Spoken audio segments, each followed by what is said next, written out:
Hi guys, it's Coach Fens here from FTP Training. All right, what we're going to do in this Friday Tips with Fens is talk about something which is a very difficult thing to get right, and that is tapering into your target event.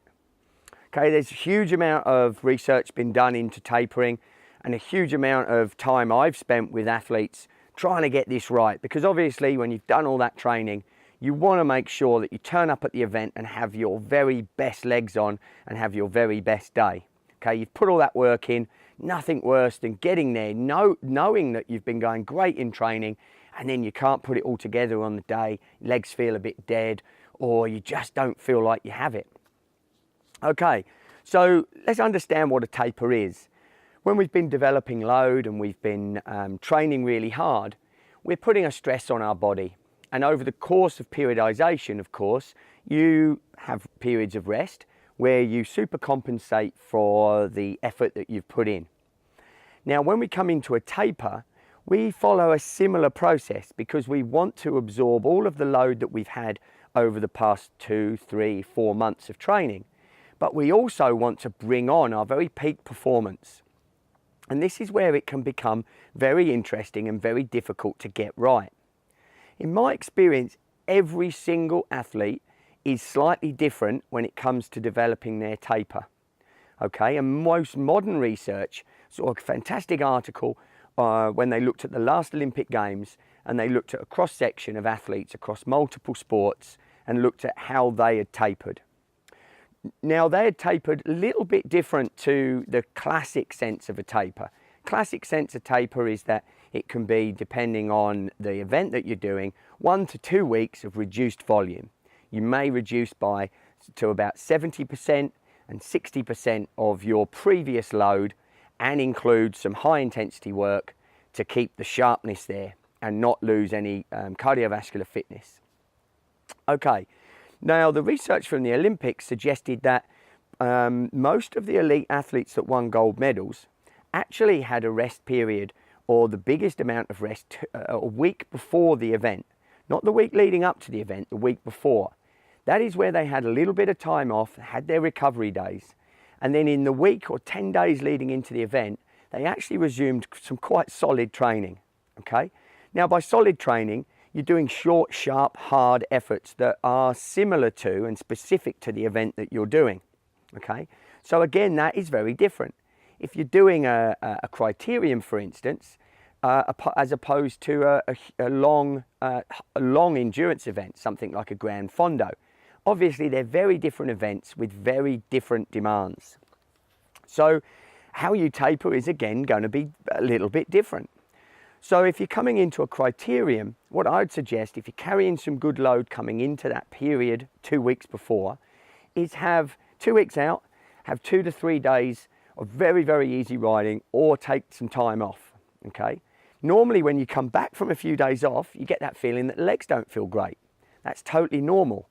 A very elevated heart rate for the same power output, again, very normal.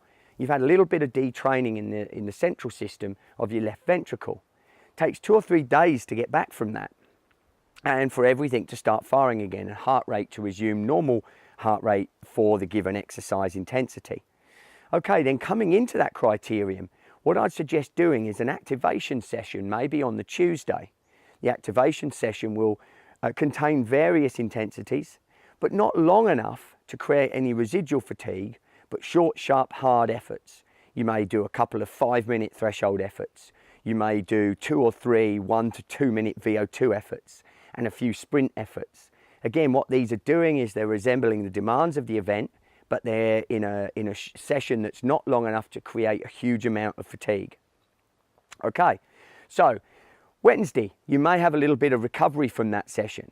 Thursday, again, another similar type session, but again with a slightly reduced overall duration. Again, you're trying to make sure that your body is ready for the event that's coming up.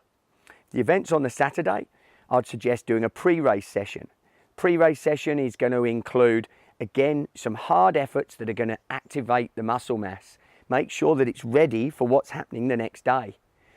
All of you, I would expect, have had the same feelings that so many athletes do. You're going gangbusters and then you turn up on the event day and for some reason you just feel terrible. You go out riding the next day and you feel absolutely fantastic.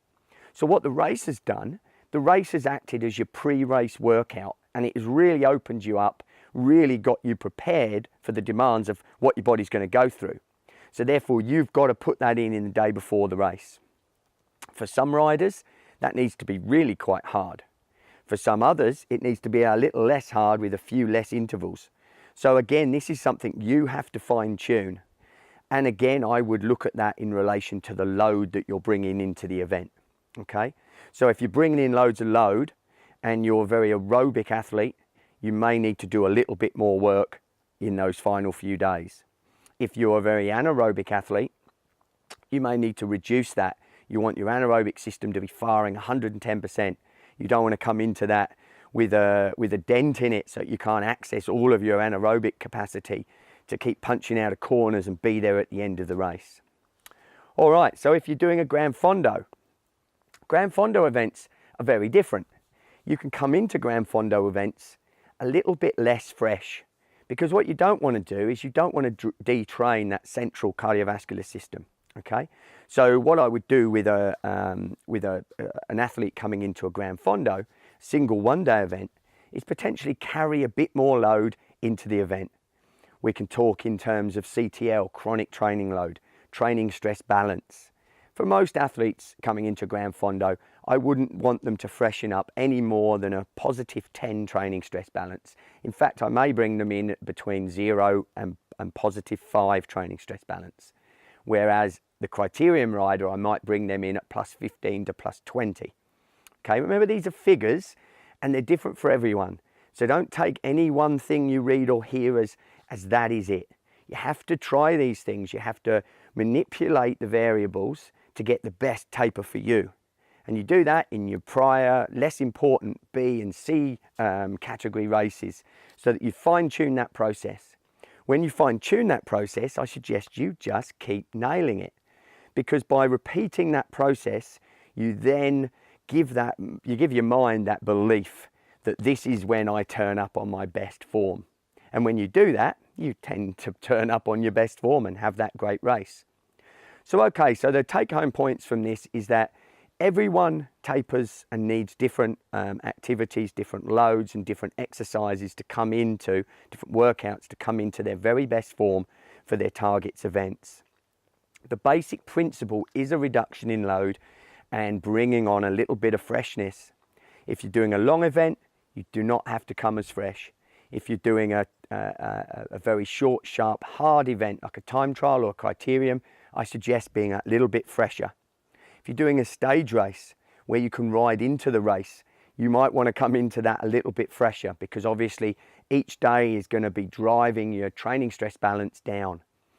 So there's just a few ideas, a few things that you should think about when you're going into tapering into your target event.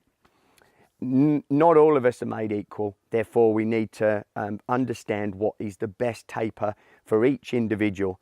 That's trial and error, practicing and getting it right. All right guys, I hope that's helped, and I'm going to go out for a ride because I haven't been out on the bike for ages and my big heel here is going to cause me all sorts of grief. All right guys, I'll catch you out on the road or trail. Bye bye.